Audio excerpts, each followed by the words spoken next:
tracking the divisive and bitter dispute over the future of North Kansas City Hospital. Plus, giving free laptops to high schoolers in the metro, but does it translate to higher test scores? We have a report. And April is Jazz Appreciation Month. We celebrate in the studio with top Kansas City Jazz drummer Tommy Ruskin.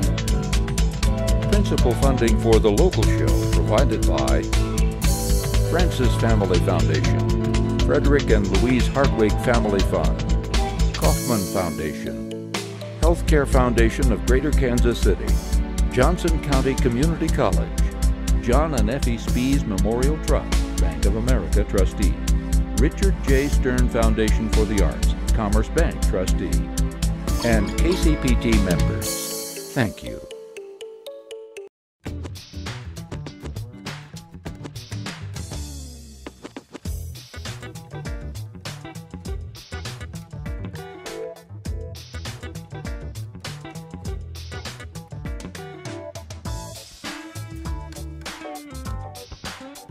Hello, I'm Randy Mason. And I'm Nick Haynes, and welcome to another edition of The Local Show. It's not very often that a mayor's race hinges on what's going to happen to the local hospital. But that's exactly what happened last week in North Kansas City.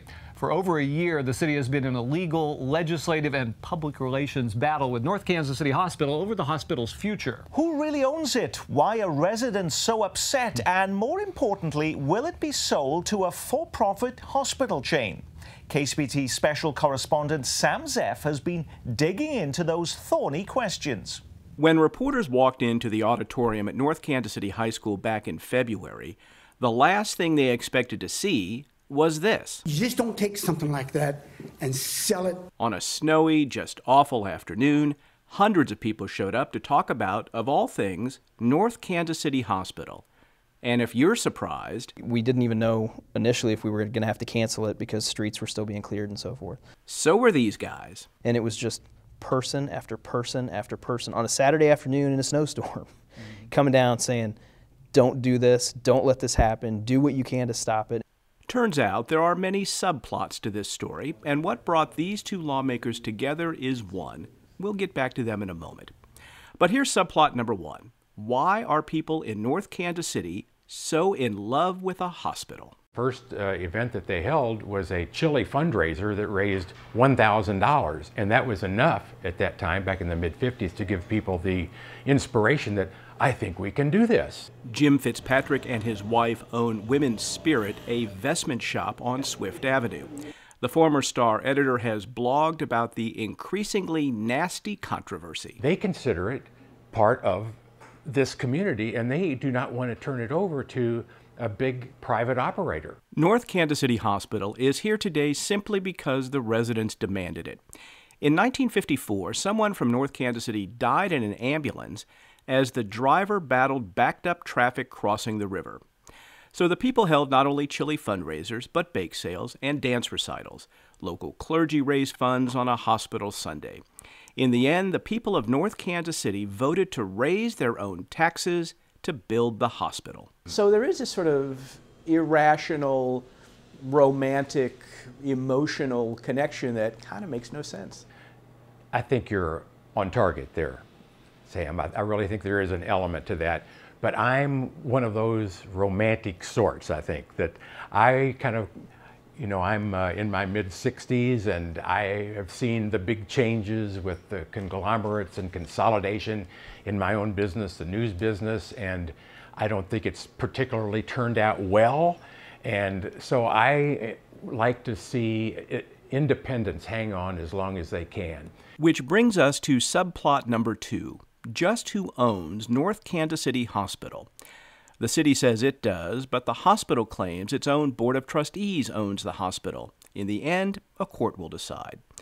Ownership is at the center of this whole disagreement. If the city owns the hospital, then it can sell it. If it doesn't, it can't. It's just that simple. The dispute has sparked not only a lawsuit, but also legislation in Jefferson City. And that is subplot number 3 in our story. Jay Swearingen, Southern Clay County, right across the river from downtown Kansas City. Ryan Sylvie, I represent almost all of suburban Clay County. Swearingen is a Democratic member of the House. Silvey is a Republican member of the state Senate. They are on opposite sides of almost every issue, but here they are, sitting together for this one. Our biggest fear is just losing the hospital altogether. There's been example after example of for-profit hospitals buying smaller hospitals and closing them down, and I could see that happening in Northtown. Swearingen and Silvey were the ones who called the town hall meeting, and afterwards they filed a bill that would prevent the hospital from being sold unless residents voted to do so. They also believe that North Kansas City went on a spending spree after Harrah's Casino opened, and the city now needs the money. They've got a community center that's bleeding money. The fiber optic loop has never made money. Maybe it will someday, and maybe there's a plan for that. I'm not sure. There's evidence that they buy police cars every year, that sort of thing. Yeah, I mean, as Jay mentioned, they have 4,000 residents, and their operating budget is $40 million a year, which seems a bit excessive to me. But City Administrator Matt Chateau couldn't disagree more. The fact of the matter is today, this past year's budget was the first structurally balanced budget in 7 years. This past year, we gave the first raises to employees in 3 or 4 years. This city is not on the cusp of losing itself because of financial problems. And this brings us to the final and most contentious subplot. Does North Kansas City really want to sell the hospital? The City Council, as owners of the hospital on behalf of the residents, reached out to the hospital to try to have a dialogue, try to get some information as it relates to the entity, the North Kansas City Hospital, so they could kind of determine, how is this hospital suited for the headwinds that are coming forth within the healthcare industry. Chateau says everyone is overreacting. The city has never said or hinted that it wanted to sell the hospital. When officials met with trustees last summer, he says, all they sought was information. So you think the hospital trustees, hospital administration, is stoking fear among North Kansas City residents about what may happen? Yes. At that meeting last year, the city prepared a PowerPoint presentation for trustees, and until right now, only a handful of people knew what was in it. So the meeting you're referring to was on June 20th, 2012, correct? That is correct. And that was a meeting between city officials and the hospital board of trustees, correct? That is correct. And during that time, you had a PowerPoint presentation, correct? That's correct. Right. And I'm looking at it now, and you can understand where some of the language in the PowerPoint may suggest that you were indeed ready to sell the hospital. That could be how you would take the presentation. I think the dialogue in that meeting made it clear that the City Council had made no decision to sell the hospital. In the same PowerPoint presentation, you refer to gathering materials for due diligence.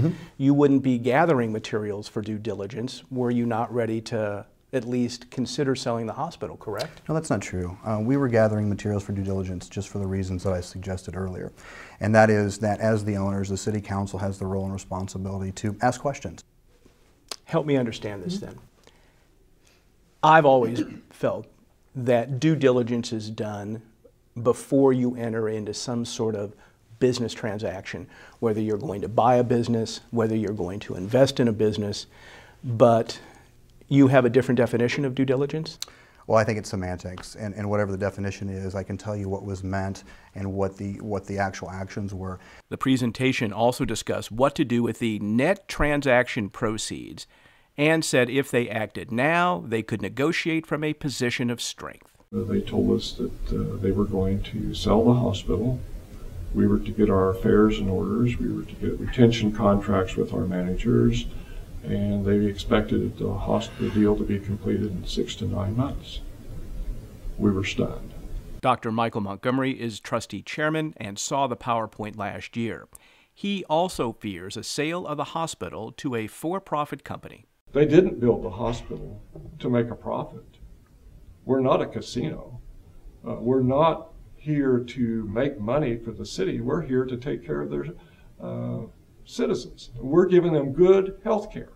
That's what they ask us to do. But in the end, this whole hullabaloo may come down to the bond the people of North Kansas City have for a hospital they helped build. There was a woman who came forward who I would estimate to be in her 80s, And she talked about having a bake sale. And she said very clearly, if they sell my hospital, I want my $25 back. You can't come across a bridge without looking at North Kansas City Hospital. And I think it just kind of sits up there on that hill like a crown almost, that it's North Kansas City's jewel.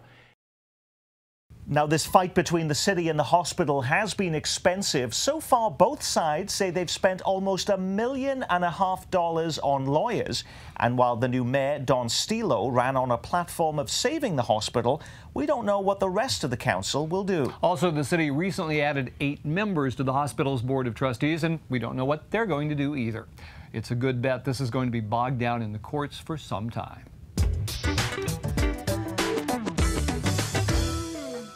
More than 5 years ago, the Kansas City, Kansas School District began giving free laptop computers to all of its high school students. 3 years ago, North Kansas City joined the gadget giveaway by providing free netbooks to its high schoolers. And starting this school year, 11-inch MacBook Airs. Everybody loves technology, right? But what have these school districts got to show for their massive investment?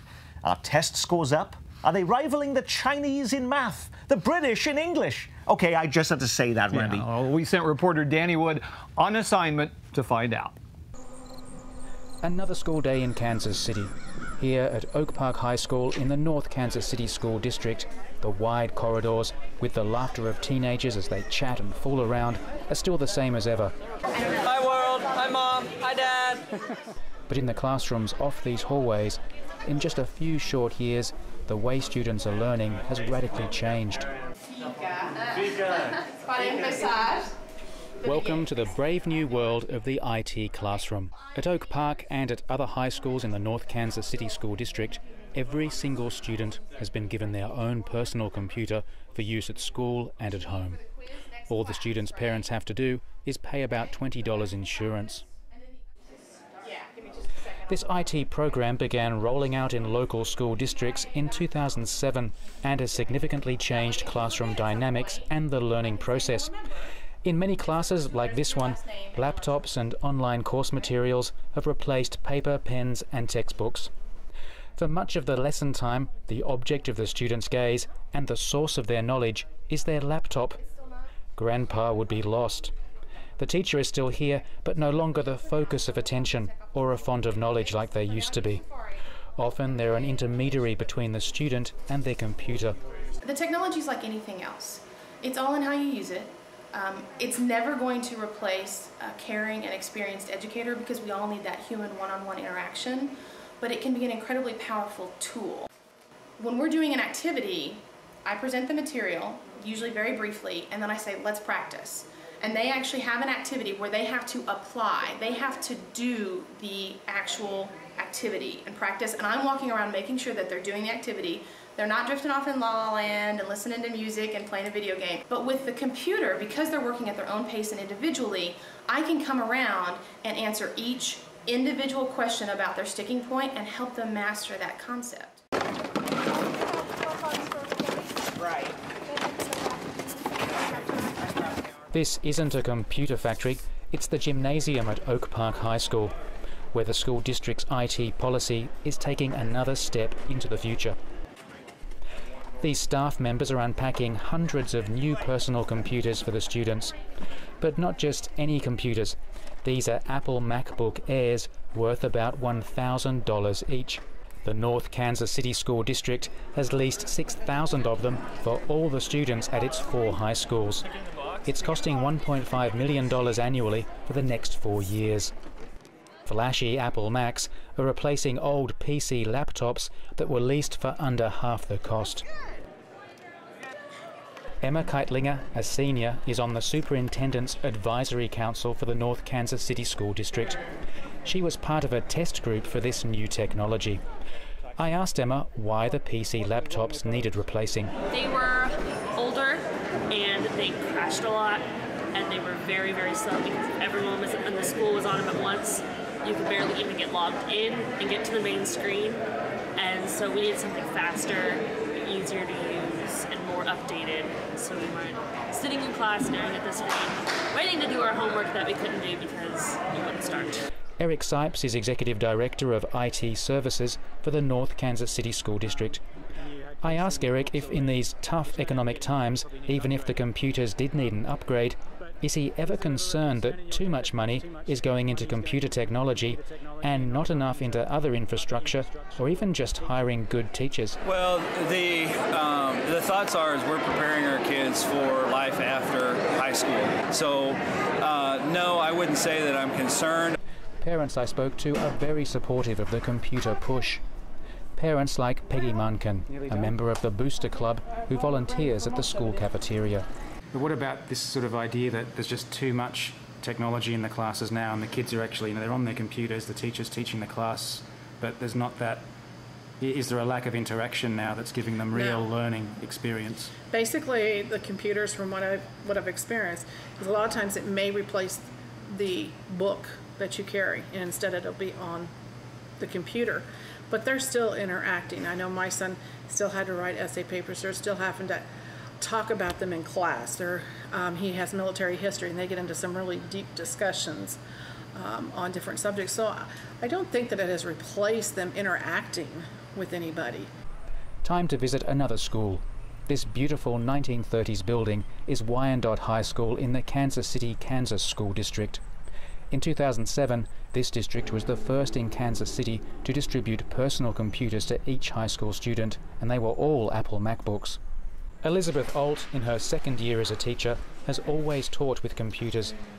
She strongly supports providing each student with a laptop, arguing that schools need to reflect the real world.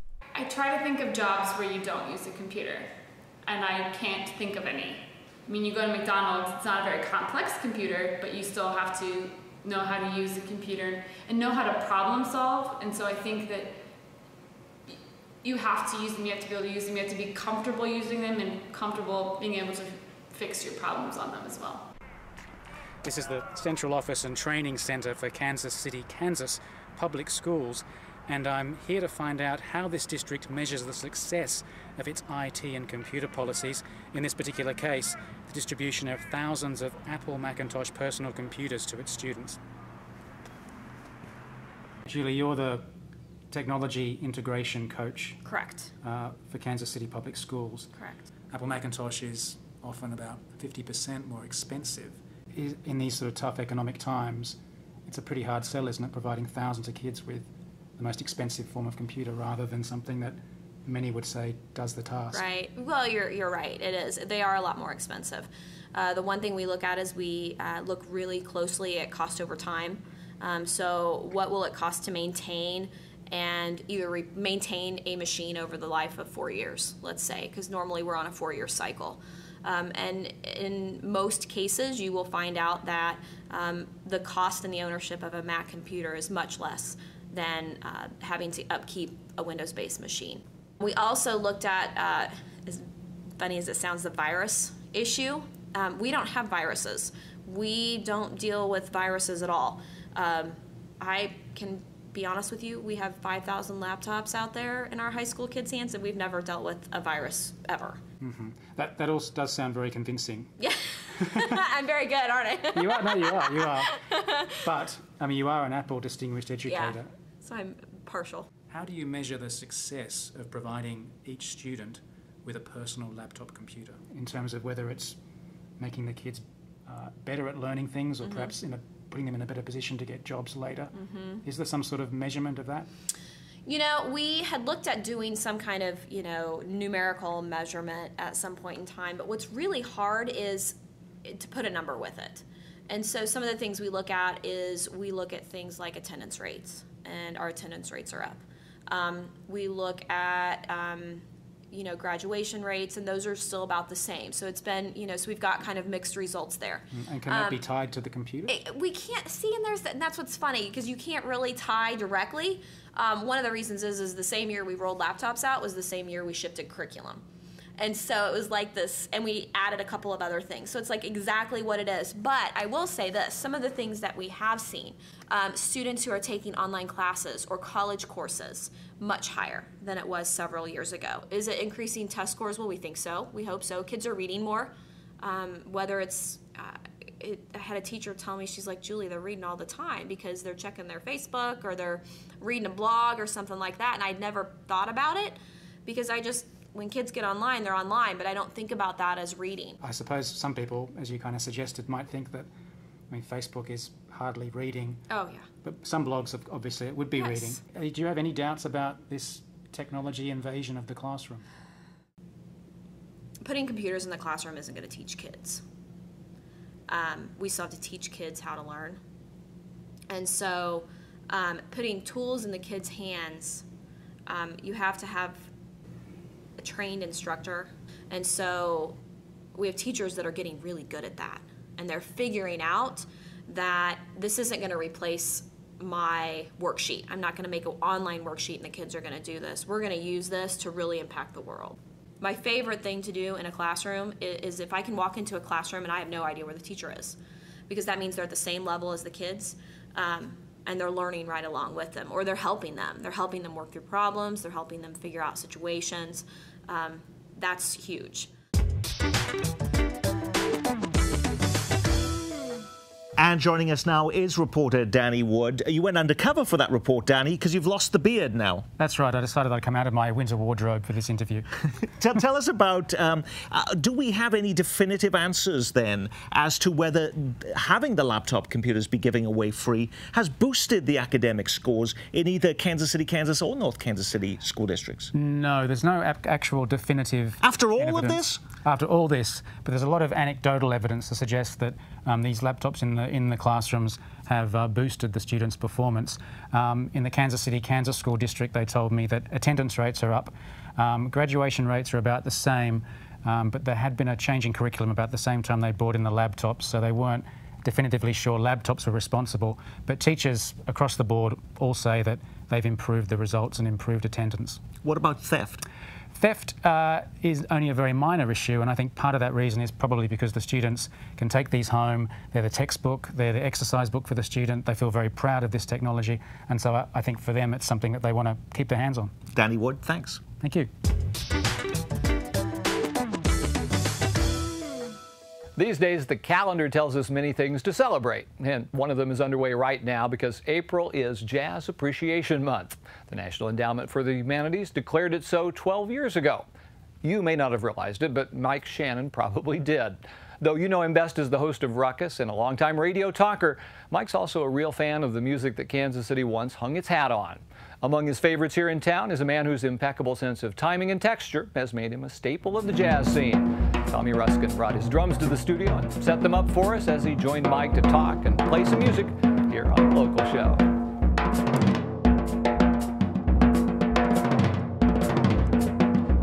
Kansas City is a fabled jazz community. The heritage of Kansas City is jazz.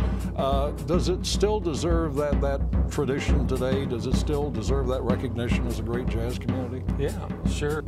And today there's a lot of jazz activity for a city this size. A lot of people are, when I mention how much is going on here to people from out of town, you know, their mouths drop open. I'm sure you've had opportunities to go to Los Angeles, New York, Chicago, whatever. Why did you stay in Kansas City? I've been working here steady since I was 17 years old, and now that I'm 25, I've been working. I just have been very fortunate in getting a lot of work with the best musicians, and so I have had a couple of offers, and a lot of it some of that had to do too with insecurity on my part, but I just feel very fortunate that I've gotten to make a living playing music here in Kansas. But you would be the exception, would you not? Yes. A lot of musicians have what they call day jobs. That's why they have to have lucky. a job selling shoes, doing whatever they do, and then that gives them the flexibility to play at night and on weekends. Sure. Yeah, we've been very lucky that way. Did you encourage him to stay in Kansas City? No, I didn't actually. I encouraged him to go with Stan Getz. Stan Getz, one of the great names in jazz. You had a chance to work with him? Yes. Yeah. I trust neither of you has any plans to retire or quit playing. Hopefully not. No. Unless it's forced on me. So for the Ruskins, the beat goes on. Thank you. Julie, Tommy, thanks very much for being with us. Appreciate it. Thank you, Mike. Mind if I say you're cute? In every way you're cute. Those big blue eyes, that turned up nose, that cool and carefree pose. I mean, I like your style, that sly, intriguing smile.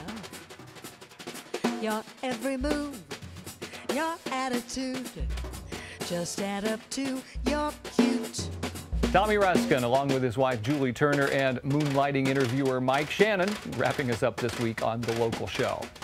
Next time, major innovations in genomic medicine at Children's Mercy Hospital, and we'll take you out to walk the red carpet and soak up some of the excitement as Hollywood comes to Kansas City for the premiere of 42. You don't belong here, and you never will. Get off the field. Brooklyn Dodgers ain't changing our way of living. Wearing me down. You are not the only one with something at stake here. You want a player who doesn't have the guts to fight back? No, I want a player who's got the guts not to fight back. I father, I Brooklyn Dodger them. I jack, I rob, I sin. Oh man, I'm Jackie Robinson. Except when I run base, I dodge the pen. Principal funding for The Local Show provided by Francis Family Foundation, Frederick and Louise Hartwig Family Fund, Kaufman Foundation, Healthcare Foundation of Greater Kansas City, Johnson County Community College, John and Effie Spees Memorial Trust, Bank of America trustee, Richard J. Stern Foundation for the Arts, Commerce Bank trustee, and KCPT members. Thank you.